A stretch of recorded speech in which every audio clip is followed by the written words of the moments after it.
Hello everyone, this is Madeline with SOJU Bujo and welcome back to my channel.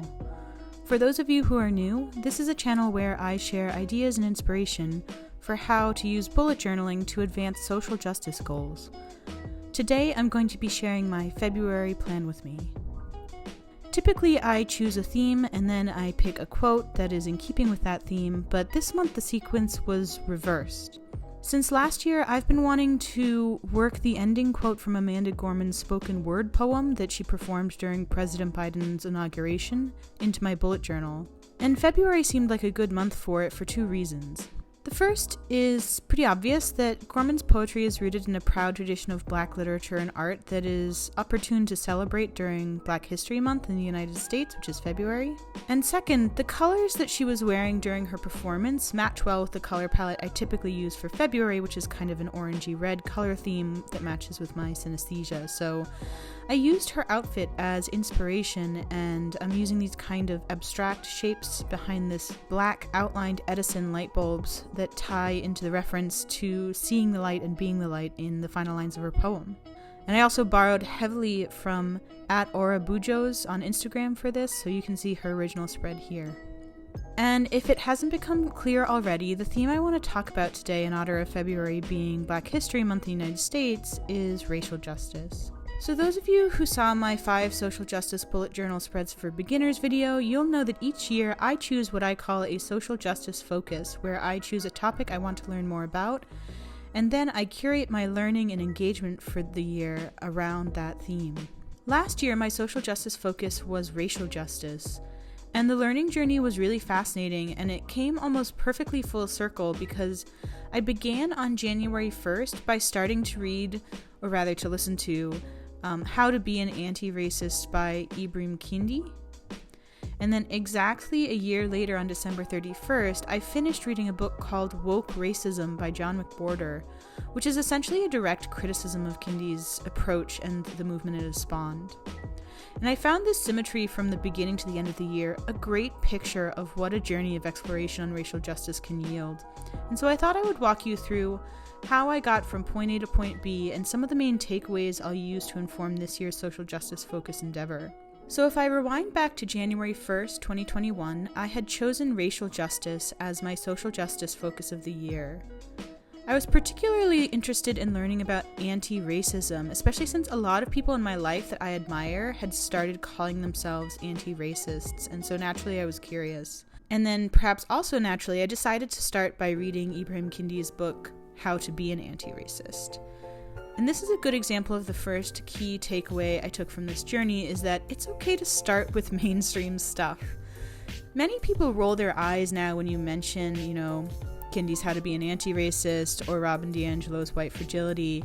It has become like a cliche of a, quote, basic approach to engaging with race in America today, to kind of start with these texts. But my approach was to not get hung up on the perfect place to start, to just start with what I know and let it guide me into the next thing, because it really is more about the process than the content, at least for me.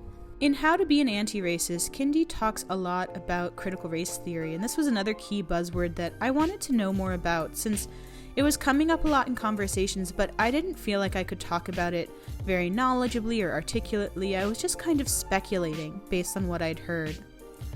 So when I finished How to Be an Anti-Racist, I searched for a foundational text on critical race theory, and I downloaded and listened to Critical Race Theory, an Introduction, the 3rd volume, which is edited by Richard Delgado and Jean Stefancic. Out of these 2 texts, I had also identified another key phrase that I wanted to learn more about, which was intersectionality. So intersectionality is a term used to describe how overlapping identity traits, for example race, gender, age, etc., can shape an individual's experience with power and oppression in the world in unique ways. So I looked into materials to teach me more about intersectionality, and one of the first things I came across was a podcast called Intersectionality Matters, hosted by Kimberly Crenshaw, one of the mothers of intersectionality theory. There was a lot to unpack in the intersectionality concept, but one of the main takeaways I took from learning about intersectionality was the importance of seeking out diverse perspectives in everything that I seek to learn about. So I took some time to identify several different intersections within racial justice that I wanted to more deliberately explore. I decided I wanted to read books by or about queer people of color, fat people of color, disabled people of color, immigrants of color, and of course, women of color. So I went searching for books and podcasts that explored these intersections. Some of these books came to me through referrals and recommendations by friends and on social media. Others I had to actively seek out. I read On Earth We're Briefly Gorgeous, a short novel by a queer Vietnamese-American author featuring a queer second-generation Vietnamese-American immigrant protagonist. I read The Other F Word, a celebration of the fat and the fierce, a collection of essays by fat authors of diverse racial and gender identities and sexual orientations. I read The Body Is Not an Apology, The Power of Radical Self-Love, a nonfiction book exploring the intersection of race, gender, and body size and its impact on social psychology. I listened to Woman of Size, a podcast hosted by a Lakota woman who features fat and plus-sized guests, often of intersecting marginalized identities. I read Care Work, Dreaming Disability Justice, a series of essays written by a queer woman of color living with disabilities, neurodivergencies, and chronic illness. And so here is where the learning journey felt like it grew particularly unwieldy. These books took me in very different directions, and sometimes it felt like it was all very overwhelming. Suddenly I felt not just compelled to devote significant time to learning about racial justice, but to devote similar time to learning about queer justice, disability justice, immigrant justice, and gender justice. And while it felt frustrating how difficult it was to, quote-unquote, stay on track, I do ultimately think that that frustration was a part of the journey. All aspects of social justice are interconnected, and so even though I had chosen a particular theme to focus on this year for the sake of making the project more manageable, it was still natural that all these other aspects of social justice and inequity were also coming into the journey. And so this is where it became really important for me to enforce a ritual of going slow, reflecting mindfully, and taking breaks. I often intersperse these books with junk food literature or TV reruns in phases where instead of listening to books or podcasts, I just listen to comforting music. I meditated regularly to check in with my body and explore any discomfort or fragility and where it was hiding. And when I needed to, I sat with discomfort, guilt, or shame as long as I needed to until my fear of it dissipated. And then I started the process all over again. Now, in searching for and discovering all these books and podcasts to explore intersectional racial experiences, I stumbled across another key takeaway that I didn't anticipate, but that proved particularly useful in this learning journey, and that was that I was starting to hijack my online algorithms for my own benefit. For those of you who don't know what that means, often when you engage online through platforms like Facebook, Twitter, Instagram, Google, Amazon, even Goodreads, those companies will make a note of what you like or are interested in, and then they will tailor the types of ads and suggested posts that they recommend to you to those topics. It's a highly problematic model, but in this case I was actually finding it useful, because as a result of my different searches and purchases on things related to racial justice, social media, particularly Facebook, had started to tailor the types of ads, promotions, and posts it thought might interest me to things focusing on social justice and racial justice in particular.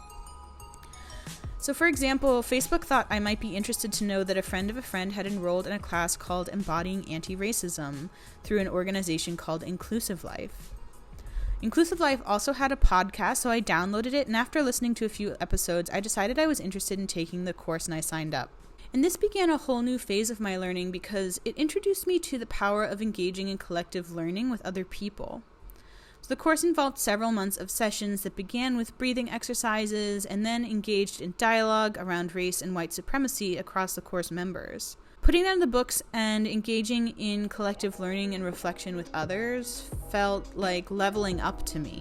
I was moving into a more active phase of my learning and focusing on how things I had learned in my reading and my listening applied to my own life and the life of people around me. The course focused heavily on the relationship between bodily trauma and discomfort and social inequity and white supremacy. And through this, I was also introduced to and read one of the more impactful books from last year, which was My Grandmother's Hands, Racialized Trauma and the Mending of Our Bodies and Hearts by Resmaa Menakem. This book especially introduced me to another form of learning that I wasn't familiar with, which is workbook style materials.